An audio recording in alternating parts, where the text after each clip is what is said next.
नमस्कार. SK9 येवला न्यूजमध्ये आपलं स्वागत आहे. आता एक धक्कादायक बातमी आपण नाशिकच्या येवला तालुक्यातील कातरणी येथून पाहत आहोत.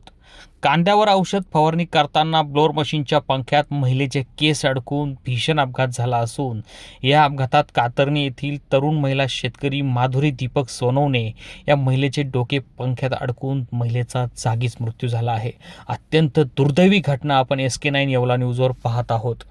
दुपारच्या सुमारास कांद्यावर औषध फवारणी करत असताना सदर महिला ही मशीनच्या टाकीमध्ये पाणी भरत असताना महिलेचे केस या पंख्यामध्ये अडकले आणि हा दुर्दैवी अपघात झाला.